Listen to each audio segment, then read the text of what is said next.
오늘 우리에게 주신 하나님 말씀은 마가복음 1장 2절부터 11절까지 말씀입니다.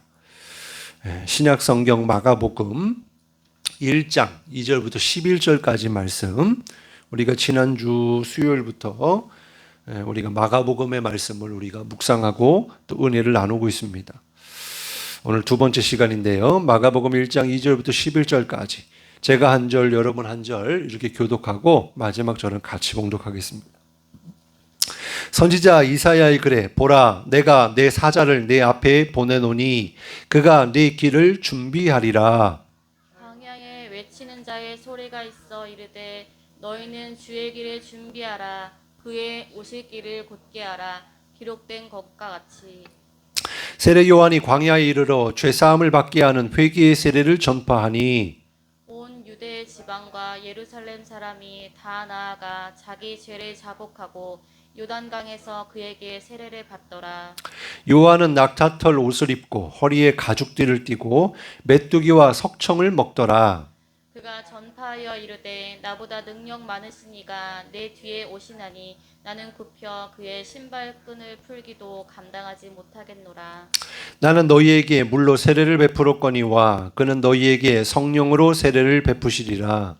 그때에 예수께서 갈릴리 나사렛으로부터 와서 요단강에서 요한에게 세례를 받으시고 곧 물에서 올라오실새 하늘이 갈라짐과 성령이 비둘기같이 자기에게 내려오심을 보시더니 하늘로부터 소리가 나기를 너는 내 사랑하는 아들이라 내가 너를 기뻐하노라 하시니라. 아멘. 할렐루야. 오늘 함께 은혜를 나눌 말씀의 제목은 예수 그리스도의 증인 세례 요한입니다. 오늘 세례 요한에 대해서 우리가 말씀을 나눌 테지만은 그러나 우리는 또한 세례 요한을 통해서 우리는 예수님을 발견하고 또 은혜를 통하여 우리가 다시 한번 주님을 깨닫고 경험하는 그런 은혜 시간이 되기를 주님의 이름으로 축복합니다. 네, 우리가 지금 그 나주역 뒤에 보면 이제 아파트들이 굉장히 크게 들어선다는 소식 혹시 들으셨어요? 못 들었어요?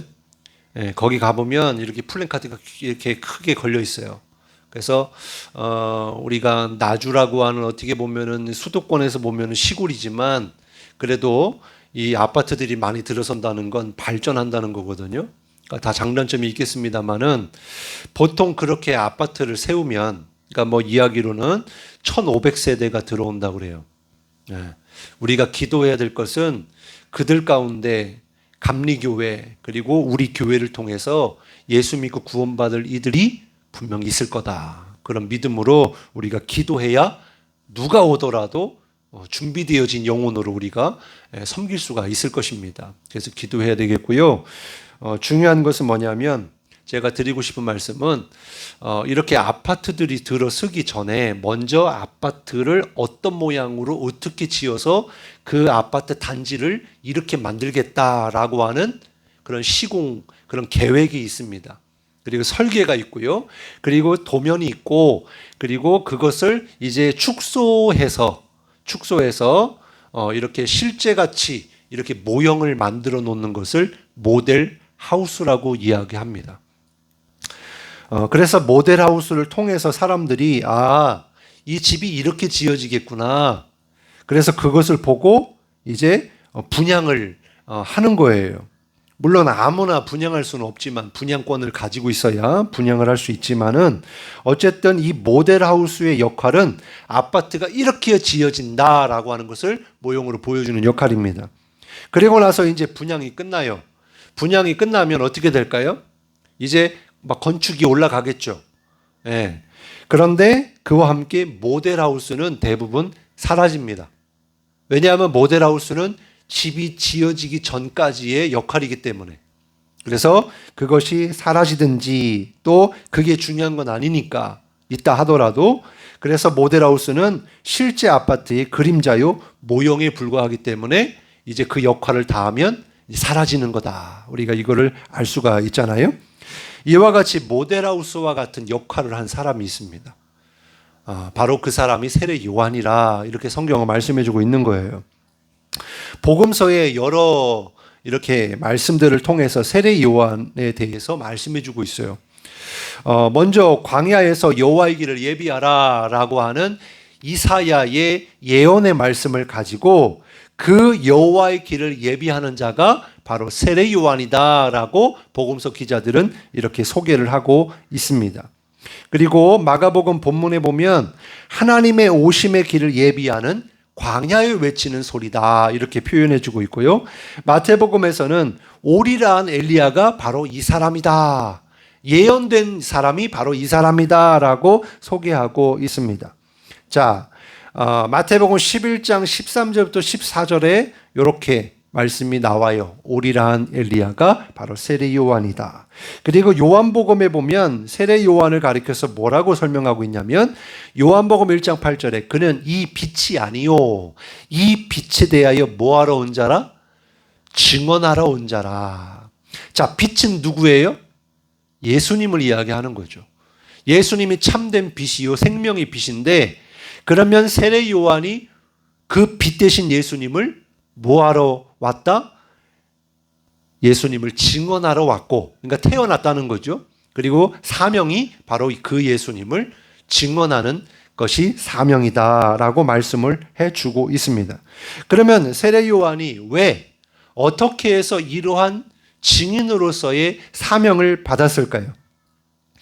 세례 요한은요, 그 출신이 제사장의 가정에서 태어났습니다. 바로 사가랴의 아들로 태어났거든요. 그런데 사가랴와 그의 아내에게는 기도 제목이 하나 있었습니다. 이게 뭐냐면 나이가 늙도록 자식이 없었어요. 그러니까 우리가 이제 아브라함의 아내였던 사라도 마찬가지고 또 한나도 마찬가지고 옛날 시대나 지금이나 사실 결혼하는 것도 그렇지만 자식을 낳는다는 것이 정말 하나님이 태의 문을 열어주시지 않으면 하나님의 생명을 허락해 주시지 않으면 우리가 아무리 노력해도 자식을 낳을 수가 없거든요. 그러면 그것이 얼마나 부부에게 또 특별히 그 엄마로서 아직 엄마는 아니지만 그 여인으로서 마음이 얼마나 근심이 크겠어요. 그리고 주변에 있는 많은 사람들이 늘 만날 때마다 좋은 소식 없냐, 좋은 소식 없냐, 이 얼마나 부담이 됩니까? 그리고 또 시부모님들 또 이렇게 양가 부모, 친정 부모님들까지도 다 원하지만 그게 원한다고 되는 게 아니기 때문에 참 이게 생명이라고 하는 것이 신비고 정말 하나님의 큰 은혜가 아닌가 다시 한번 생각해 보게 됩니다. 그래서 이 사가랴의 이 부부가 자식이 없었다는 거예요. 그러면 자식이 왜 없었을까? 한마디로 말하면 하나님의 뜻이 있었던 거죠. 하나님의 때가 있었던 거죠. 왜냐하면 사실은 사가랴와 그 아내가 하나님 앞에 뭐 이렇게 죄가 많거나 뭔가 잘못이 있거나 뭔가 부족해가지고 자식이 없었던 게 아니에요.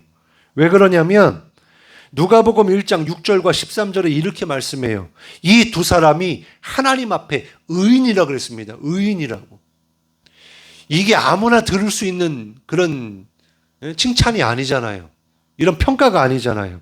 진짜 하나님 앞에 의인이었다는 거예요. 왜?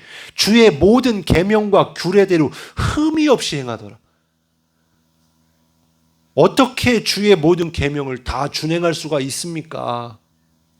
내가 나를 모든 것을 내려놓고 포기하지 않으면 할 수 없는 일이고 전적으로 하나님을 온전히 사랑해서 내 생명까지도 드릴 만한 그런 믿음이 아니고서는 이럴 수가 없는 거잖아요.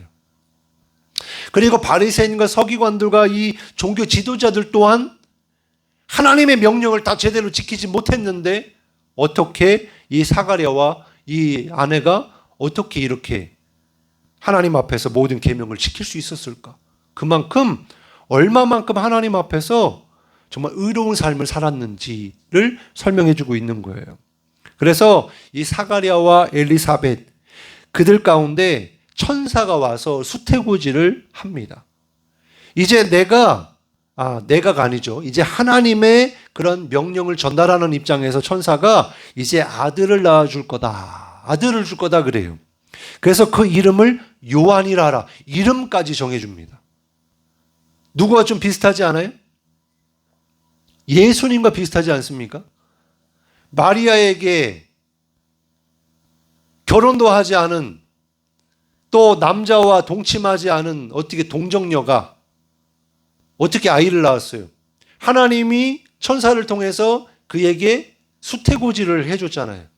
그래서 하나님이 그를 통하여 낳은 자식이 바로 예수님이고, 이름까지 정해줬잖아요. 예수라 하라. 예수님의 이름의 뜻은 모든 사람들 가운데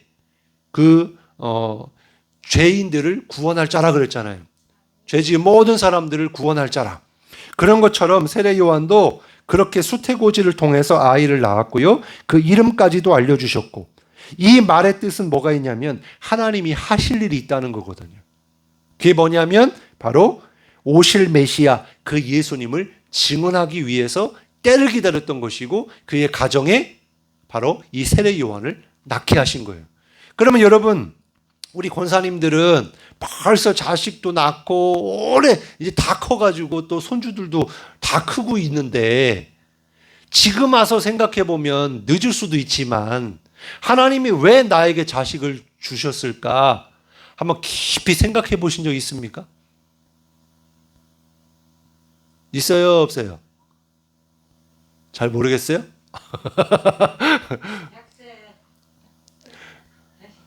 네. 우리 또 권사님은 또 일찍부터 예수님을 믿은 게 아니었으니까, 그죠? 네. 저희도 마찬가지예요. 그렇게 깊이 생각해 본 적이 많지 않은데, 그런데 결혼하고 또 아이를 낳으면 이런 아이가 됐으면 좋겠다라고 하는 기도 제목도 있었고, 그 이름을 붙이기를 주원이라 이렇게 붙였단 말이에요. 그러니까 주님이 원하시는 아이가 됐으면 좋겠다. 그래서 주님이 원하신다면 우리 아이를 하나님께 드리겠습니다. 그래서 그게 뭐 하나님의 뜻인지 제 뜻인지는 몰라도 우리 아이가 나와 같은 목회자가 됐으면 좋겠다. 그런 마음이 있어요. 아마 저희 아버지도 그랬을 거예요. 그런데 이게 사람의 생각 가지고 되어지는 일은 아니잖아요. 그죠? 목회자가 된다는 게.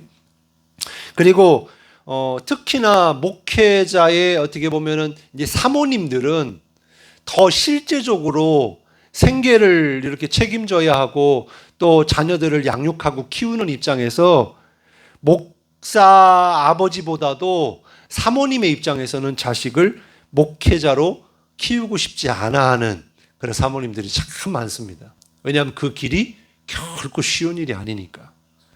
눈물 많고 십자가를 지고 가는 일이기 때문에. 그렇지만 저의 입장은 그렇다는 거예요. 그래서 우리 이제 제가 보면은 이제 아마 4대째인가 그렇거든요. 저희 증조 할머니 때부터 신앙생활 하셨으니까 그렇게 하셔가지고 저희 아버지가 이제 우리 가문의 1대 목회자예요. 그리고 이제 제가 2대 목회자예요. 그리고 이제 저희 자식이 또 목회를 하면 이제 3대째가 되는 건데, 이게 너무 축복이기 때문에 인간적인 마음도 그렇겠지만 하나님의 뜻이라면 그게 하나님 뜻이라면 순종해야지요. 그러니까 그런 마음을 가지고 있다는 겁니다. 어쨌든 하나님께서 이렇게 세례 요한을 낳게 하시면서 사무엘과 같이 하나님의 뜻을 위해서 이렇게 태어나게 하셨고 또 자라나게 하셨고 사명을 주셨다라는 겁니다. 그래서 세례 요한은요, 그걸 알고 자랐어요. 알고 자랐고 늘 그런 사명을 가지고 있었어요. 그래서 이사야 예언대로 광야에 나가서 많은 사람들에게 회개의 세례를 선포했습니다. 그래서 회개하라, 천국이 가까이 왔느니라. 그래서 많은 사람들이 그 이야기를 듣고 하나님 앞에 자기가 죄인임을 깨닫고 세례 요한 앞에 나와서 하나님 앞에 자기의 죄를 자복하면, 그러면 세례 요한이 바로 요단강에서 그 사람들을 이렇게 세례를 주었습니다. 본래는 침례죠. 왜냐하면 머리까지 끝까지 물속에 들어갔다 나왔으니까 이제 침례고, 요즘의 세례는 이제 물을 살짝 찍어서 살짝 이렇게 하는 정도밖에 안 되니까, 원래는 진짜 하려면 완전히 그냥 담갔다가 나와야 되고, 또 세례도 그냥 보면은 교회 나와가지고 예수 믿겠습니까? 예수님 믿습니다 라고 말만 하면 세례 주니까, 그 중에는 실제로 예수님을 안 만난 사람들도 있을 거란 말이에요.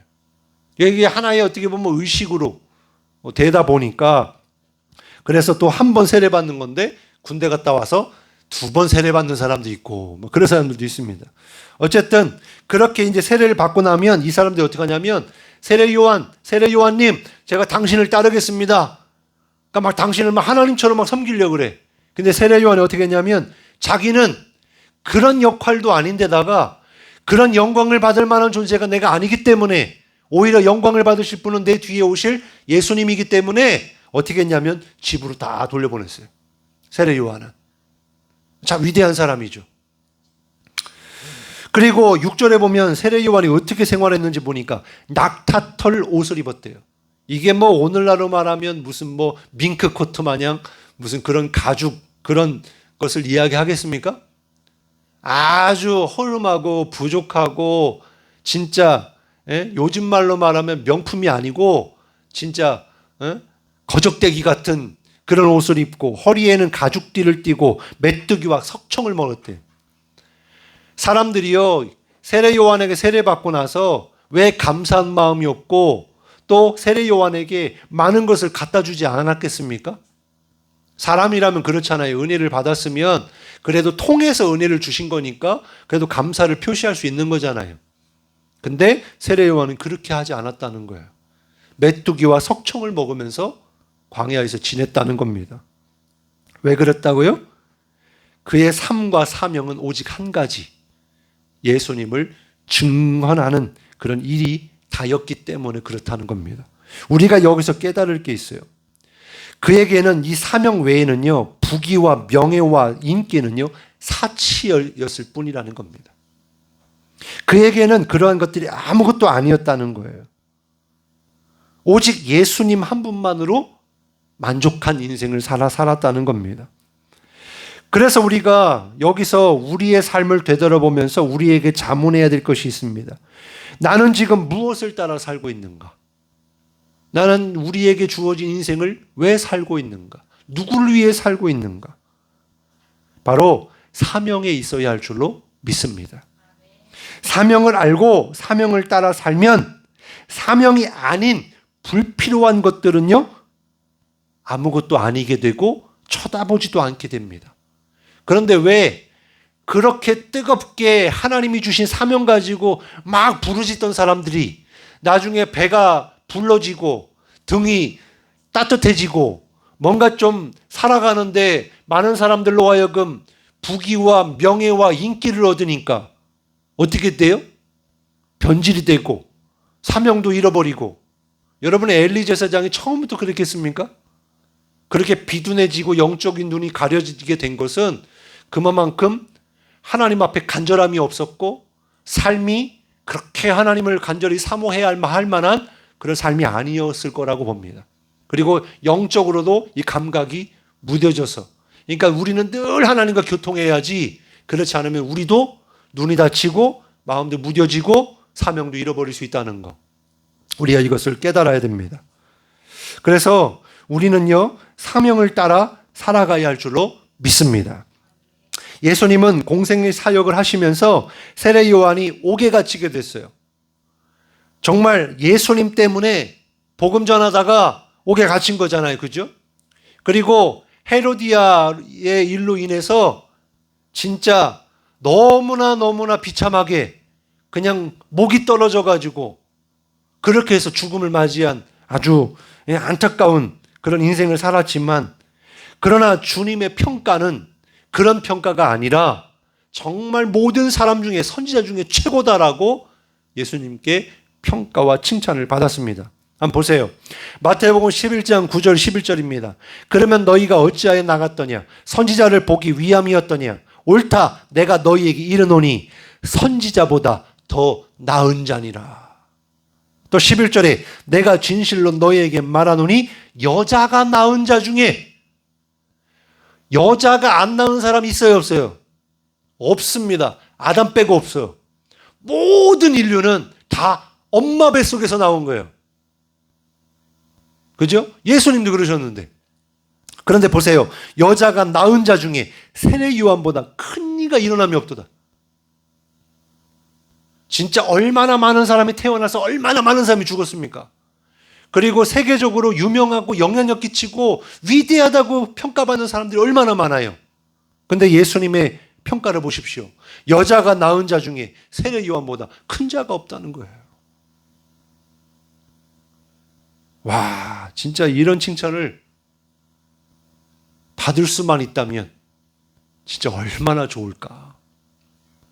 그러면 어떻게 해서 세례 요한이 이런 칭찬과 평가를 받았을까요? 사람들은 어떻게 생각할지 몰라도, 세례 요한에 대한 평가가 어떠할지 몰라도 오로지 그는 하나님의 사명대로 살다가 하나님의 품에 안겼기 때문에 하나님 보실 때 온전한 사람이요, 정말 칭찬받을 만한 사람이었음을 우리는 깨달아야 할 줄로 믿습니다. 그러면 이제 중요한 게 있죠. 나는, 하나님 보실 때에 나는 어떤 사람인가? 여러분은 어떤 평가를 받으실 것 같아요? 그냥 겸손한 표시로, 아이고 하나님한테 혼나겠지요? 아유 하나님한테 잘한 것도 없는데 아이고 알고 하면 거기서 뭔가 결단이 있고 변화가 있어야 돼요. 거기까지 가면 그건 아무것도 아닌 거예요. 물론 그것도 은혜지만, 그렇게 깨닫는 것도 은혜지만 거기서 멈추면 안 되고, 내가 하나님 앞에 정말 잘했다 칭찬받는 그런 사람이 될 수 있도록 하나님 앞에 믿음을 구하고 하나님이 주신 힘으로 헌신하는 삶을 살아야, 기도의 사람이 되어야, 그래야 다윗처럼 하나님 마음에 합한 자가 되는 겁니다. 다른 거 없어요. 다윗이 뭐가 그렇게 대단한 사람입니까? 근데 딱 한 가지 하나님 보실 때 기뻐하실 만한 건 뭐냐면, 그는 오로지 왕이 되었건 아니었건, 힘들었던 안 힘들었던 그 마음 속에는 늘 소원이 있었는데 바로 날마다 하나님과 함께 하기를 원했고 하나님의 아름다운 성품을 날마다 보기를 원했다. 시편에 말씀하고 있잖아요. 그래서 하나님이 감동하신 거예요. 그러니까 우리가 먼저는 하나님께 감동이 되어 드리려면 날마다 우리도 다윗처럼 하나님 사랑해요. 나 하나님 없으면 안 돼요. 하나님 나에게 은혜 주세요. 하나님, 그렇게 날마다 부르짖고 주님 바라보고 나아가면 주님이 우리를 기뻐하시고 함께 하시고 은혜 내려주실 줄로 믿으시기 바랍니다. 그러면 세례 요한이 증거한 예수님은 어떤 분이십니까? 자, 오늘 본문 7절 8절 같이 한번 읽어볼게요. 시작. 그가 전파하여 이르되 나보다 능력 많으신 이가 내 뒤에 오시나니 나는 굽혀 그의 신발끈을 풀기도 감당하지 못하겠노라. 우선 여기까지. 여기 보니까 예수님은 내가 어떻게 할 수 없는 아주 탁월하신 분이고 하늘과 땅의 모든 권세를 가지고 계신 위대하신 분이시다. 나는 그 앞에서는 신발끈도 풀지 못할 자다. 굉장히 겸손한 표현이죠. 그러면서 뭐와 비교합니까? 자기 자신과 비교하면서 고백하고 있는 거예요. 뭡니까? 나는 보잘것 없고 무가치한 존재입니다. 이렇게 고백하는 겁니다. 그렇습니다. 인간은요, 겉으로 보기에 정말 잘난 것 같고 뭔가 가진 것이 많아서 대단해 보일지는 모르지만 실제로는 주님 앞에 우리는 그냥 죄 덩어리일 뿐이라는 거예요.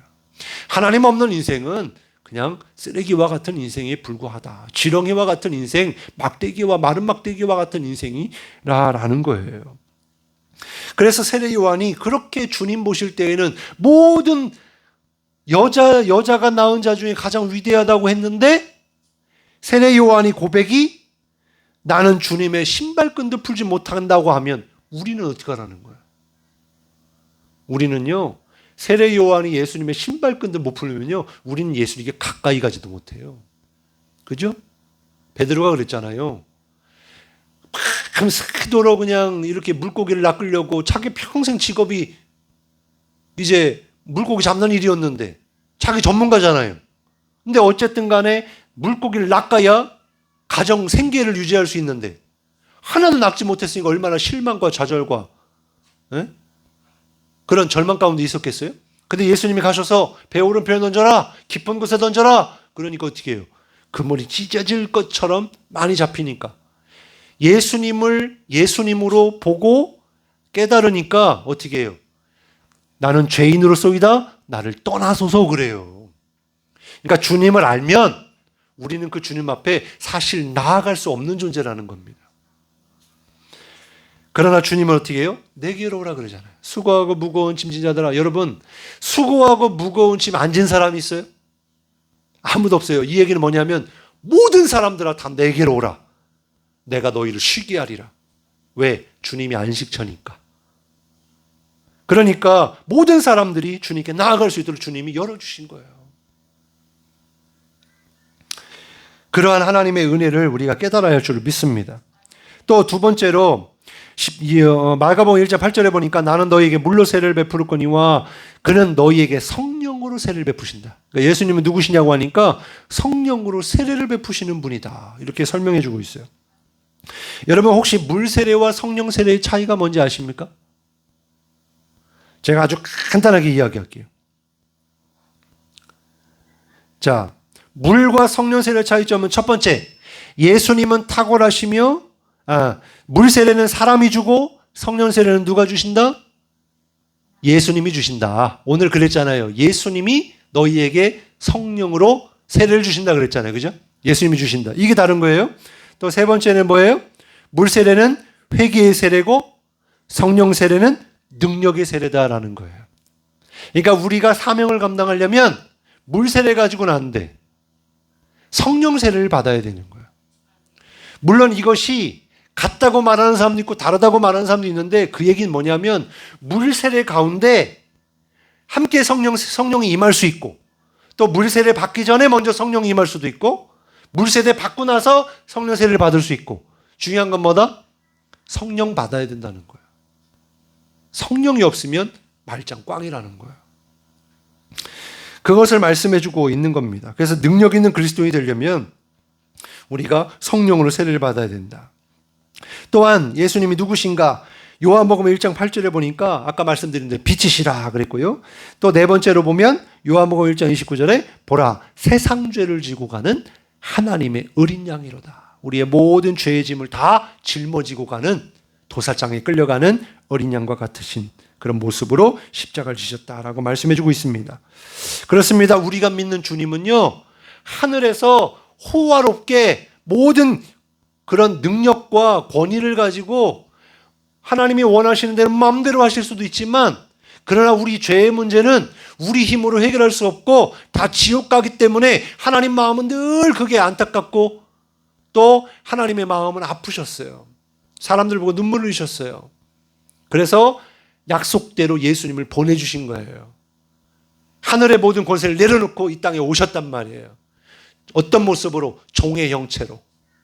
죄인된 모습으로 죄가 없으신 분이 죄를 뒤집어 쓰셔서 그 십자가의 길을 걸어가셨다라는 겁니다. 자, 마지막으로 본문 9절부터 11절에 보면요. 이제 예수님이 세례 요한에게 가셔서 그에게 세례를 받으시는 장면이 기록되어 있습니다. 그러니까 세례 요한이 어떻게 했습니까? 예수님, 어떻게 내가 예수님께 당신께 세례를 줍니까? 내가 오히려 예수님께 세례를 받아야 되는데.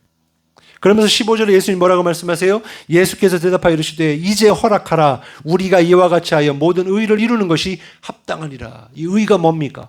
바로 하나님의 구원의 역사, 구원의 은혜를 계속해 이 십자가를 이야기하고 있잖아요. 이걸 통해서 하나님의 의를 이루는 거. 그래서 이제 세례 요한에게 예수님이 세례를 받으십니다. 그러면 예수님께서 세례를 받으신 이유가 무엇이었을까요? 그냥 예수님 그냥 공생에 시작하셨으면 될 것 아닙니까?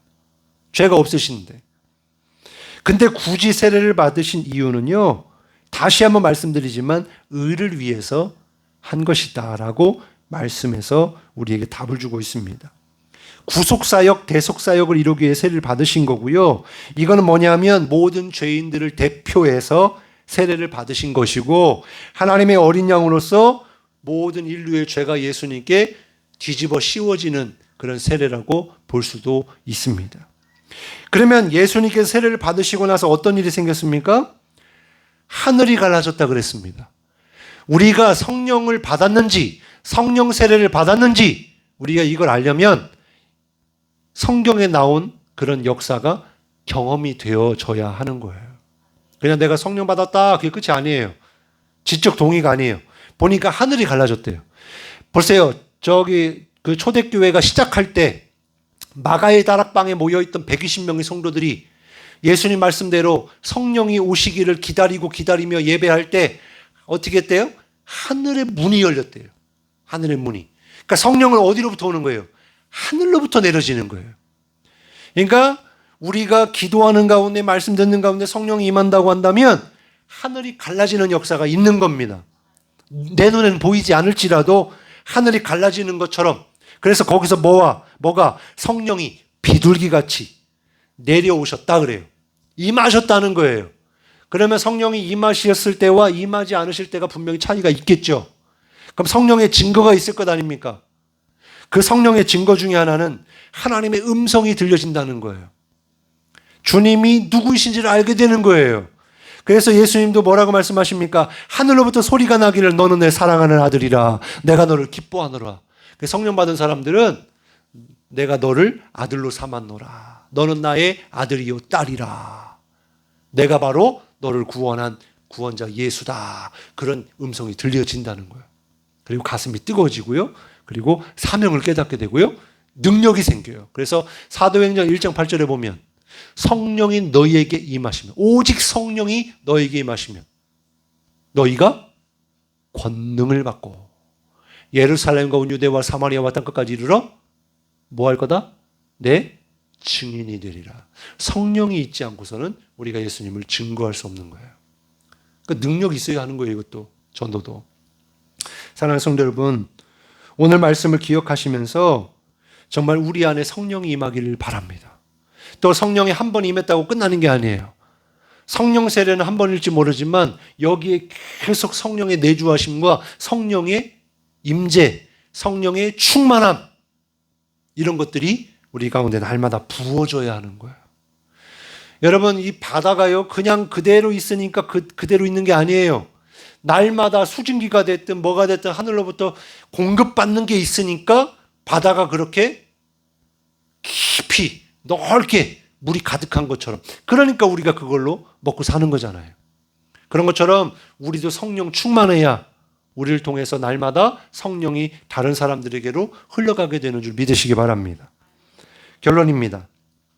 우리가 정말 이 땅에 태어난 것도 하나님의 분명한 뜻이 있고, 또 우리를 부르신 것도 목적이 있고, 바로 하나님의 그런 뜻이 있는데 바로 그것이 우리를 부르신 소명이고 사명인 줄 믿으시기 바랍니다.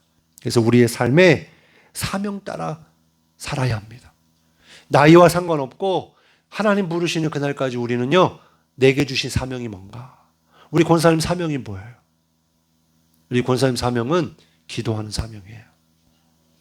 기도하되 교회를 위해서 또 자녀들을 위해서 기도하는 사명이고요. 특별히 내 자녀들에게 복음을 전할 사명이 있는 거예요. 아시겠습니까? 우리 이양자 권사님, 우리 교회의 신앙에 어떻게 보면 기둥과 같은 분이신데, 진짜 되든 안 되든 내가 열심히 전도했다고 안 되고 끝나는 게 아니라 하나님의 역사는 심겨질수록 나중에 때가 되어서 열매가 거두는 거지 내가 거두는 게 아니기 때문에 이 동네에 내게 주신 사명이 정말 복음을 전하는 사명이라면 만나는 모든 동네 사람들에게 날마다 내가 만난 예수님, 내가 받은 은혜 날마다 증거할 수 있기를 바랍니다. 목사도 마찬가지예요. 우리 모두가 그렇게 소명자로 사명자로 날마다 성령 충만하며 늘 주님의 뜻대로 살아가는 우리 모두가 되어지기를 주님의 이름으로 축복합니다.